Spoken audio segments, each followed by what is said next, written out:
को पता है डोरेमोन में जियान से भी ज्यादा अच्छी सिंगिंग किसकी है और नोबिता का पसंदीदा कैरेक्टर शिजुका नहीं है। और ये बात आपको नहीं पता, डोरेमोन में यूज हुए कैरेक्टर पहले कुछ और दिखते थे और अब कुछ और दिखते हैं। उन्हें पूरी तरह से चेंज कर दिया गया है। लेकिन इस एपिसोड में डोरेमोन और उसके दोस्त एक गेम में फंस जाते हैं और इस गेम में डोरेमोन अपने गैजेट का भी यूज नहीं कर सकता और उन्हें एक बॉक्स को ढूंढना है जिससे वो इस दुनिया से बाहर निकल सके। बात करें अगर नोबिता की, तो डोरेमोन के बाद सबसे ज्यादा रेयर कैरेक्टर अगर कोई है तो वो नोबिता है। और नोबिता अपना सबसे ज्यादा टाइम डोरेमोन, जियान, सुनियो और शिजुका के साथ बिताता है।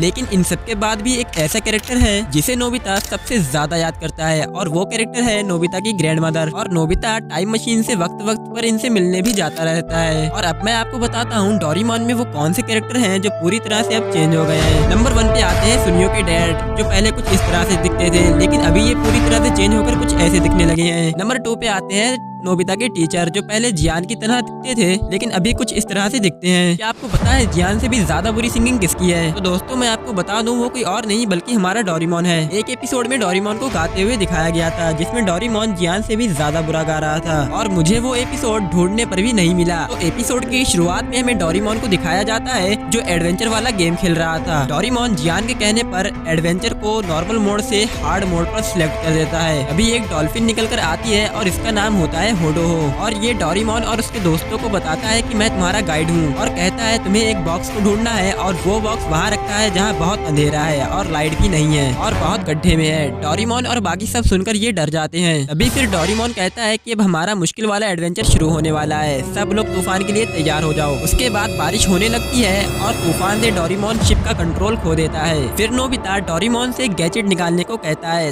तभी होडो कहता है कि तुम गैजेट का यूज नहीं कर सकते, तुम सिर्फ वही गैजेट यूज कर सकते हो जो मैं तुम्हें दूंगा। तो डोरेमोन और बाकी सब मजबूर होकर उसकी हेड से गैजेट निकालते हैं और ये एक पंखा होता है जिससे तेज हवा आती है। तो नोबिता कहता है कि तेज हवा का भी कोई मतलब नहीं है। फिर सुनियो कहता है कि शायद तेज हवा करने से तूफान कम हो जाए और ये सुनकर जियान उस पंखे का यूज करता है। अभी उसके हाथ से पंखा छूट जाता है और शिजुका बाकी सब देखते हैं कि तूफान और तेज हो चुका है। तो डोरेमोन नोबिता को बताता है कि ये बस एक गेम है मुश्किल एडवेंचर वाला, इससे हमारी शिप डूबेगी नहीं। लेकिन तभी उनकी शिप टूटने लगती है और फिर डोरेमोन को कुछ समझ नहीं आ रहा होता है। डोरेमोन कहता है यहाँ कुछ तो है जो सही नहीं हो रहा। डोरेमोन अपना गैजेट चेक करता है, तब डोरेमोन बताता है कि ये गैजेट खराब हो चुका है। उसके बाद शिप में पानी भरने लगा था और शिप भी खराब हो चुकी थी। होडो कहता है कि शिप को ठीक करना होगा। सुनियो रोते हुए कहता है कि ये नामुमकिन है। फिर होडो कहता है हमें समुद्री जानवरों वाला खेल अब शुरू करना होगा। होडो सबको इंग्लिश का लेटर देता है और उस नाम से समुद्री जानवरों का नाम लेना होता है। सब लोग अलग अलग जानवर बनकर समुद्र में जाने लगते हैं। इधर खड़ा नोबिता, जो जे से कोई भी समुद्र का जानवर नहीं सोच पा रहा था। अभी नोबिता के ऊपर बोट्स का पार्ट टूटकर गिर जाता है। फिर नोबिता को डोरेमोन उठाता है और बताता है कि अच्छा हुआ तुम्हें जेलीफिश का नाम याद था। फिर डोरेमोन अपने दोस्तों से कहता है कि हमें उस बॉक्स को हर हाल में ढूंढना ही होगा और फिर सब लोग उस बॉक्स को ढूंढने निकल जाते हैं। लेकिन नोबिता ज्यादा तेज पानी में नहीं चल पा रहा था। तो जियान कहता है कि अगर नोबिता ऐसे ही चला तो वो बॉक्स हम नोबिता से पहले ले लेंगे। लेकिन फिर नोबिता को वही पंखा मिल जाता है जो जियान से छूट गया था और उस गैजेट का नोबिता यूज करके जियान और बाकी सबसे बहुत आगे निकल जाता है। नोबिता बहुत ज्यादा स्पीड की वजह से कंट्रोल खो देता है और उसके पीछे पानी का मॉन्स्टर पड़ जाता है। नोबिता उस मॉन्स्टर से बचकर भागने लगता है। अभी डोरेमोन और बाकी सब ये देख लेते हैं और वो भी वहाँ से भागने लगते हैं और वो वेल नोबिता को खा जाती है। फिर बाकी सब देखते हैं कि वेल ऊपर जा चुकी है। फिर सुनियो कहता है कि मैंने सुना था वेल का सफेद हिस्सा पानी से ऊपर सूरज से छुपने के लिए होता है। तो शिजुका कहती है कि मतलब बॉक्स वेल के अंदर है और हमें वेल के अंदर जाना ही होगा। फिर डोरेमोन कहता है कि हमें नोबिता को बचाने के लिए वेल के अंदर जाना होगा और उसके लिए हमें वेल का खाना बनना होगा। फिर वो लोग वर्ल्ड चेंज की मदद से क्रेल बन जाते हैं और क्रेल उन सबको खा जाती है। वो लोग नोबिता को देखकर बहुत खुश होते हैं। तभी उन्हें खजाने का बॉक्स दिखाई देता है लेकिन नोबिता उसे नहीं पकड़ पाता। फिर नोबिता को पंखा दिखाई देता है और नोबिता उस पंखे की मदद से बॉक्स तक पहुंच जाता है। फिर सब लोग कहते हैं कि यहाँ से बचकर कैसे निकलें? तो नोबिता कहता है क्या हम वेल के ब्लो होल से बाहर निकल सकते हैं? तो डोरेमोन कहता है वो हवा के लिए होती है जो लंच से बाहर जाती है और नाक से बाहर निकलती है जो पेट से बिल्कुल भी जुड़ा हुआ नहीं है। हमें तेज आवाज की जरूरत है और इस काम के लिए जियान को चुना जाता है। जियान का गाना सुनकर वो वेल उन सबको समुद्र के बाहर उगल देती है और इसी के साथ उनका गेम भी पूरा हो गया था।